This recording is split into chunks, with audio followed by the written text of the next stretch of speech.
ನಮಸ್ಕಾರ ಫ್ರೆಂಡ್ಸ್, ನಾನು ಶ್ವೇತಾ ರಾಜೇಂದ್ರನ್ ಮಾತಾಡ್ತಾ ಇರೋದು. ಲಕ್ಷ್ಮಿತಾ ರಾಯರ ಮಗಳು ಕನ್ನಡ ಯೂಟ್ಯೂಬ್ ಚಾನಲ್ಗೆ ತಮ್ಮೆಲ್ಲರಿಗೂ ಆತ್ಮೀಯವಾದ ಸ್ವಾಗತ. ಮುಂಜಾನೆಯ ಶುಭಾಶಯಗಳು ಸ್ನೇಹಿತರೆ. ನಾನಿವತ್ತು ವಿಶೇಷವಾಗಿ ಅಕ್ಷಯ ತೃತೀಯ ದಿನದಂದು ಮಾಡ್ಕೊಳ್ಬಹುದಾದ ಪುಟ್ಟ ತಂತ್ರನ ನಾನು ನಿಮಗೆ ತಿಳಿಸ್ಕೊಡ್ತಾ ಇದ್ದೀನಿ. ಯಾಕಂದರೆ ಸ್ನೇಹಿತರೆ, ಅಕ್ಷಯ ತೃತೀಯ ಅಂತಂದರೆ ಅವತ್ತಿನ ದಿನ ವಿಶೇಷವಾಗಿ ನಮ್ಮ ಮನೆಗಳಲ್ಲಿ ಚಿನ್ನ ಬೆಳ್ಳಿನ ಕೊಂಡ್ಕೊಂಬಂದು ಅದಕ್ಕೆ ವಿಶೇಷವಾದ ಪೂಜೆ ಪುನಸ್ಕಾರಗಳನ್ನು ಮಾಡಿ ನಮ್ಮ ಮನೆಯಲ್ಲಿರುವಂಥ ಚಿನ್ನ ಬೆಳ್ಳಿ ಅಕ್ಷಯವಾಗಲಿ ಅನ್ನೋ ದೃಷ್ಟಿಕೋನದಿಂದ ವಿಶೇಷವಾಗಿ ಪೂಜಾ ಸಂಕಲ್ಪಗಳನ್ನು ಮಾಡ್ತಾ ಇರ್ತೀರಾ. ಅದರ ಜೊತೆಗೆ ನಿಮ್ಮ ಮನೆಗಳಲ್ಲಿ ಚಿನ್ನ ಬೆಳ್ಳಿನ ನೀವು ಅವತ್ತಿನ ದಿನ ನಮಗೆ ಕೊಂಡ್ಕೊಳ್ಳೋಕ್ಕಾಗ್ತಾ ಇಲ್ಲ ಅಂತ ಪರಿತಪಿಸ್ತಾ ಇರೋವಂಥವ್ರು ಸರಳವಾಗಿ ಕೂಡ ನೀವು ಲಕ್ಷ್ಮಿ ನಿಮ್ಮ ಮನೆಗೆ ಬರೋ ಅಂಥದ್ದನ್ನು ನೀವು ಮಾಡ್ಕೊಳ್ಳೋದಕ್ಕೆ ಚಿನ್ನದ ಬಣ್ಣ ಹೋಲೋ ಅಂತ ಈ ಒಂದು ವಸ್ತುನ ನೀವು ಮನೆಗೆ ತಂದು ಅವತ್ತಿನ ದಿನ ವಿಶೇಷವಾಗಿ ನೀವು ಪೂಜೆ ಮಾಡಿಕೊಂಡಿದ್ದೆ ಆದರೆ ವರ್ಷ ಪೂರ್ತಿ ನಿಮ್ಮ ಮನೆಯಲ್ಲಿ ಚಿನ್ನ ಯಾವ ರೀತಿ ನಿಮ್ಮ ಮನೆಯಲ್ಲಿ ತುಂಬೋದಕ್ಕೆ ಅದು ಅವಕಾಶ ಮಾಡಿಕೊಟ್ಟಿರುತ್ತೋ ಅದೇ ರೀತಿ ಈ ಧಾನ್ಯನ ನೀವು ತಗೊಂಬಂದು ನಿಮ್ಮ ಮನೆಯಲ್ಲಿ ನೀವು ಪೂಜಿಸಿದ್ದೆ ಆದರೆ ಸಕಲ ಇಷ್ಟಾರ್ಥಗಳು, ಅಂದರೆ ದುಡ್ಡೇ ಚಿನ್ನನೇ ಮುಖ್ಯ ಆಗಿರೋದಿಲ್ಲ. ಮನೆಯಲ್ಲಿ ನಡಿಬೇಕಾದಂತಹ ಶುಭ ಕಾರ್ಯಗಳಿರ್ಬೋದು, ನಿಂತೋಗಿರೋಂಥ ಕೆಲಸಗಳು ಅಭಿವೃದ್ಧಿ ಆಗೋವಂಥದ್ದು ಇರ್ಬೋದು, ಮಕ್ಕಳಿಗೆ ಮದುವೆ ಆಗೋವಂಥದ್ದು ಇರ್ಬೋದು, ಅಥವಾ ಸಂತಾನ ಸಮಸ್ಯೆಗಳಿದ್ದರೆ ಆ ಸಂತಾನ ಪ್ರಾಪ್ತಿ ಆಗೋವಂಥದ್ದು ಇರ್ಬೋದು, ಅಥವಾ ನಿಮ್ಮ ಮನೆಗಳಲ್ಲಿ ಕೋರ್ಟು ಕಚೇರಿ ಕೆಲಸಗಳೆಲ್ಲ ನಿಂತೋಗಿದ್ರೆ ಅದು ಅಭಿವೃದ್ಧಿ ಆಗೋವಂಥದ್ದು ಇರ್ಬೋದು, ಅಥವಾ ನಿಮ್ಮ ಜೀವನದಲ್ಲಿ ನೀವು ಏನೋ ಒಂದು ಮಾಡಬೇಕು ಅಂತ ಅಂದ್ಕೊಂಡಿರ್ತೀರ, ಆ ಕೆಲಸಗಳೆಲ್ಲ ನಿಮಗೆ ಪ್ರಗತಿ ಆಗೋವಂಥದ್ದು ಇರ್ಬೋದು, ವ್ಯಾಪಾರ ವ್ಯವಹಾರ ಅಭಿವೃದ್ಧಿ ಆಗೋವಂಥದ್ದು ಇರ್ಬೋದು, ಅಥವಾ ನೀವು ಕಾಣ್ತಿರೋಂಥ ಕನಸಿನ ಮನೆ ಕಟ್ಕೊಳ್ಳೋದಕ್ಕೆ ಒಂದು ಅವಕಾಶ ಸಿಗೋವಂಥದ್ದು ಆಗ್ಬೋದು. ಅದೆಲ್ಲ ಆಗಬೇಕು ಅಂದಾಗ ನಮಗೆ ಗುರುಗಳ ಅನುಗ್ರಹ ಬೇಕಾಗುತ್ತೆ. ಆ ಗುರುಗಳ ಅನುಗ್ರಹ ಬೇಕು ಅಂದಾಗ ಗುರುವಿಗೆ ಸಂಬಂಧಪಟ್ಟಂತಹ ಚಿನ್ನದ ಬಣ್ಣ ಹೋಲುವಂತಹ ಈ ಧಾನ್ಯನ ನೀವು ತಗೊಂಬಂದು ಅವತ್ತಿನ ದಿನ ನೀವು ಪೂಜೆ ಮಾಡಿದ್ದೆ ಆದರೆ ಮೊದಲು ಗುರುಗಳ ಅನುಗ್ರಹ ಆಗುತ್ತೆ. ಆ ಗುರುಗಳು ಎಲ್ಲಿರ್ತಾರೋ ಅಲ್ಲಿ ಮಹಾಲಕ್ಷ್ಮಿ ವಿಷ್ಣು ಸಮೇತ ಅಲ್ಲಿ ವಾಸ ಮಾಡ್ತಾರೆ. ಅಂದರೆ ಮಹಾಲಕ್ಷ್ಮಿ ಸದಾ ನಮ್ಮ ಮನೆಯಲ್ಲಿ ಸ್ಥಿರವಾಗಿ ನೆಲೆಸೋದಕ್ಕೆ ಗುರುಗಳ ಅನುಗ್ರಹದ ಜೊತೆಗೆ ಮಹಾಲಕ್ಷ್ಮಿ ನೆಲೆಸೋದಕ್ಕೆ ಈ ಧಾನ್ಯ ಪೂರಕವಾಗಿ ಸಹಾಯ ಮಾಡುತ್ತೆ. ಅದಕ್ಕೋಸ್ಕರ ನೀವು ಚಿನ್ನ ಬೆಳ್ಳಿನ ನಿಮ್ಮ ಕೈಯಲ್ಲಿ ಕೊಂಡ್ಕೊಳ್ಳೋಕ್ಕಾಗಲ್ಲ ಅಂತ ಅನ್ನೋರು ಅವತ್ತಿನ ದಿನವೇ ನೀವು ಮಾಡಬೇಕು. ಇದನ್ನು ಏನಂತಂದರೆ ಬ್ರಹ್ಮ ಮುಹೂರ್ತದಲ್ಲಿ, ಅಂದರೆ ನೀವು ಬೆಳಗಿನ ಜಾವ ಎದ್ದು ಸ್ನಾನನ ನೀವು ಮಾಡಿ ಆ ಸ್ನಾನ ಮಾಡೋವಂಥ ಸಂದರ್ಭದಲ್ಲಿ ನೀರಿಗೆ ಸ್ವಲ್ಪ ಹಾಲನ್ನು ಹಾಕ್ಕೊಂಡು ಗಂಜಲನ್ನು ಹಾಕ್ಕೊಂಡು ಒಂದು ತುಳಸಿ ಎಲೆಗಳನ್ನು ಹಾಕಿ ಸ್ವಲ್ಪ ಚಿಟಿಕೆ ಅರಿಶಿಣನ ನೀವು ಬೆರೆಸ್ಕೊಂಡು ನೀವು ಅವತ್ತಿನ ದಿನ ಸ್ನಾನನ ನೀವು ಮಾಡಿದ ನಂತರ ನೀವು ನಿಮ್ಮ ಸುತ್ತಮುತ್ತ ಇರುವಂತಹ ಯಾವುದಾದರೊಂದು ಪ್ರಾವಿಷನ್ ಸ್ಟೋರು ಇಲ್ಲ ಅಂದರೆ ಯಾವುದಾದರೊಂದು ರೇಷನ್ ಅಂಗಡಿಗಳಿಗೆ ಹೋಗಿ ಅವತ್ತಿನ ದಿನ ನಿಮ್ಮ ಕೈಯಲ್ಲಿ 10 ರೂಪಾಯಿಯಿಂದ ಹಿಡಿದು 100 ರೂಪಾಯಿ 1000 ರೂಪಾಯಿ ತನಕನೂ ನೀವು ಆ ಕಡಲೆಬೇಳೆನ ನೀವು ಕೊಂಡ್ಕೊಳ್ಳೋ ಅಂಥದ್ದು ಅವಕಾಶ ಇರುತ್ತೆ. ಆದರೆ ಅಕ್ಷಯ ತೃತೀಯ ದಿನವೇ ನೀವು ಆ ಕಡಲೆಬೇಳೆನ ನೀವು ಕೊಂಡ್ಕೊಂಡು ಅದನ್ನು ನೀವು ಮನೆಗೆ ತಂದು ಅವತ್ತಿನ ದಿನ ನೀವು ಮೊದಲೇ ಅಂದ್ಕೊಬೇಕು, ನಾನು ನಮ್ಮ ಮನೆಗೆ ಬೇಕಾಗಿರೋಷ್ಟು ಮಾತ್ರ ತೊಗೊತೀನಿ ಅನ್ನೋದಾದರೆ ಅಷ್ಟನ್ನೇ ತೊಗೊಬೋದು. ಇಲ್ಲ ನಾನು ಅದರ ಜೊತೆಗೆ ನಾನು ದೇವರ ಸಾನ್ನಿಧ್ಯ ಇರೋಂಥ ಕ್ಷೇತ್ರಕ್ಕೆ ಹೋಗಿ, ಅಂದರೆ ಲಕ್ಷ್ಮೀನಾರಾಯಣ, ರಂಗನಾಥ ಸ್ವಾಮಿ ಮಹಾಲಕ್ಷ್ಮಿ, ಶ್ರೀನಿವಾಸ ಪದ್ಮಾವತಿ ಮಹಾಲಕ್ಷ್ಮಿ, ವೆಂಕಟೇಶ್ವರ ಮಹಾಲಕ್ಷ್ಮಿ ಇರೋಂತಹ ದೇವಸ್ಥಾನಕ್ಕೆ ನಾನು ಹೋಗಿ ದಾನನೂ ಕೊಡ್ತೀನಿ ಅನ್ನೋ ಮನಸ್ಸಿರೋ ಅಂಥವ್ರು ಸ್ವಲ್ಪ ಹೆಚ್ಚಿನ ಪ್ರಮಾಣದಲ್ಲಿ ತಂದು ಅದನ್ನು ನೀವು ಏನು ಮಾಡಬೇಕು ಅಂದರೆ 2 ಭಾಗಗಳಾಗಿ ಮಾಡಬೇಕಾಗುತ್ತೆ. ಒಂದು ಭಾಗ ಮನೆಯಲ್ಲಿ ನೀವು ಪೂಜೆ ಮಾಡೋದಕ್ಕೆ, ಇನ್ನೊಂದು ಭಾಗ ನೀವು ದಾನ ಮಾಡೋದಕ್ಕೆ.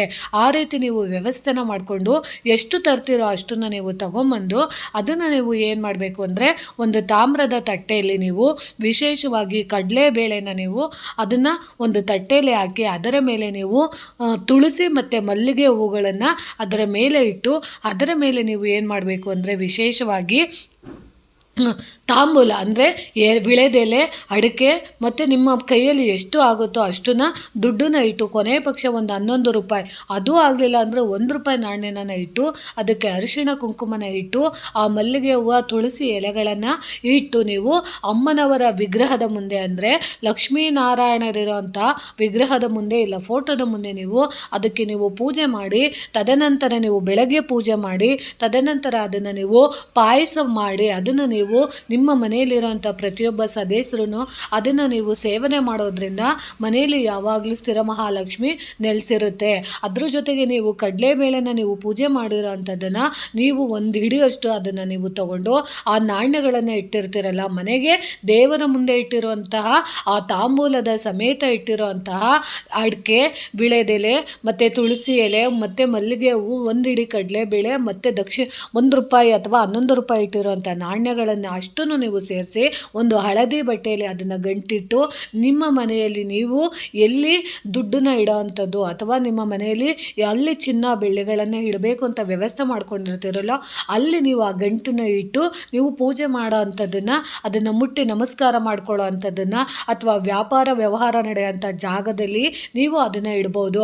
ಅದಾದಮೇಲೆ ನೀವು ಇನ್ನೇನು ಮಾಡ್ಬೋದು ಅಂದರೆ ಇನ್ನು ಉಳಿದು ಒಂದಷ್ಟು ಅರ್ಧ ಭಾಗ ಇರುತ್ತಲ್ಲ ಆ ಕಡಲೆಬೇಳೆನ ನೀವು ತಗೊಂಡೋಗಿ ಅದರ ಜೊತೆಗೆ ನೀವು ಬರೀ ಅಷ್ಟನ್ನೇ ಮಾತ್ರ ಕೊಡಬಾರ್ದು ದೇವಸ್ಥಾನಗಳಿಗೆ, ಅದರ ಜೊತೆ ಸ್ವಲ್ಪ ಬೆಲ್ಲನ ನೀವು ಸೇರಿಸ್ಕೊಂಡು 1 ಅಚ್ಚು ಅಥವಾ 2 ಅಚ್ಚು ಬೆಲ್ಲನ ನೀವು ಅದರ ಒಳಗಡೆ ಇಟ್ಟು ಅದರ ಮಧ್ಯದಲ್ಲಿ ನೀವು ತಾಂಬೂಲಕ್ಕೆ ವಿಳೆದೆಲೆ ಅಡಿಕೆನ ನೀವು ಇಟ್ಟು ಅದರ ಜೊತೆಗೆ ನೀವು ವಿಶೇಷವಾಗಿ ಮಲ್ಲಿಗೆ ಹೂವು ಮತ್ತು ತುಳಸಿ ಎಲೆಗಳನ್ನು ಇಟ್ಟು ಅಲ್ಲಿ ನೀವು ನಿಮ್ಮ ಕೈಯಲ್ಲಾಗುವಷ್ಟು ದುಡ್ಡನ್ನು ಇಟ್ಟು ನೀವು ಯಾವುದಾದರೂ ಅರ್ಚಕರಿಗೆ ಅಥವಾ ಬ್ರಾಹ್ಮಣರಿಗೆ ನೀವು ಅಕ್ಷಯ ತೃತೀಯ ದಿನ ನೀವು ಈ ಕಡಲೆಬೇಳೆನ ನೀವು ದಾನವಾಗಿ ಕೊಟ್ಟಿದ್ದೆ ಆದರೆ ಖಂಡಿತವಾಗ್ಲೂ ನಿಮ್ಮ ಮನೆಯಲ್ಲಿ ಸ್ಥಿರವಾಗಿ ಮಹಾಲಕ್ಷ್ಮಿ ವಿಷ್ಣುವಿನ ಸಮೇತ ಬಂದು ನೆಲೆಸೋ ಅಂಥದ್ದಾಗುತ್ತೆ. ನಿಮ್ಮ ಮನೆಯಲ್ಲಿರುವಂಥ ಎಲ್ಲ ಕಾರ್ಯಗಳು ಶುಭ ಆಗೋದಕ್ಕೆ ಖಂಡಿತವಾಗ್ಲೂ ಸಹಾಯ ಮಾಡಿಕೊಡುತ್ತೆ. ಈ ಚಿನ್ನದ ಬಣ್ಣ ಹೋಲೋ ಅಂತಹ ಈ ಕಡಲೆಬೇಳೆಗೆ ಅಂತ ಮಹತ್ವವಾದ ಶಕ್ತಿ ಇದೆ. ಅದನ್ನು ಖಂಡಿತವಾಗ್ಲೂ ನೀವು ಅವತ್ತಿನ ದಿನ ಈ ಉಪಾಯನ ನೀವು ಉಪಯೋಗಿಸ್ಕೊಳ್ಳಿ. ಅದರಲ್ಲೂ ನೀವು ಅವತ್ತಿನ ದಿನ ಈ ಕಡಲೆಬೇಳೆನ ನೀವು ದೇವಸ್ಥಾನದಲ್ಲಿರೋಂಥ ಅರ್ಚಕರಿಗೆ ನೀವು ದಾನ ಮಾಡಿದ್ದೆ ಆದರೆ ಖಂಡಿತವಾಗ್ಲೂ ನಿಮ್ಮ ಮನೆಯಲ್ಲಿ ಯಾವುದೋ ಒಂದು ರೂಪದಲ್ಲಿ ಲಕ್ಷ್ಮಿ ನಿಮ್ಮ ಮನೆಯಲ್ಲಿ ಬಂದು ನಿಮ್ಮ ಮನೆಗೆ ನಿಮ್ಮಲ್ಲಿರೋ ಅಂಥ ತಾಪತ್ರಗಳನ್ನೆಲ್ಲ ಹೋಗಲಾಡಿಸೋವಂಥ ಶಕ್ತಿ ಅದು ಖಂಡಿತವಾಗ್ಲೂ ಇರುತ್ತೆ ಆ ಕಡಲೆಬೇಳೆಗೆ. ಇದನ್ನು ನೀವು ಉಪಯೋಗಿಸ್ಕೊಳ್ಳಿ. ಅದರ ಜೊತೆಗೆ ನೀವು ಸಾಧ್ಯವಾದಷ್ಟು ಅದು ನಿಮ್ಮ ಕೈಯಲ್ಲಿ ಕೊಂಡ್ಕೊಳ್ಳೋಕ್ಕಾಗಲಿಲ್ಲ ಅಂದರೆ ಬಾರ್ಲಿನ ತರ್ಬೋದು, ಅದು ಕೊಂಡ್ಕೊಳ್ಳೋಕ್ಕಾಗಲಿಲ್ಲ ಅಂದರೆ ಧನ್ಯನ ನೀವು ಕೊಂಡ್ಕೊಬೋದು. ಆ ಧನ್ಯ ಅಥವಾ ಬಾರ್ಲಿನ ನೀವು ತೊಗೊಂಬಂದು ಅವತ್ತಿನ ದಿನ ಇದೇ ರೀತಿ ನೀವು ಪೂಜೆ ಮಾಡಿ ಅದನ್ನು ಸಹ ನೀವು ದಾನವಾಗಿ ಕೊಡ್ಬೋದು. ಆದರೆ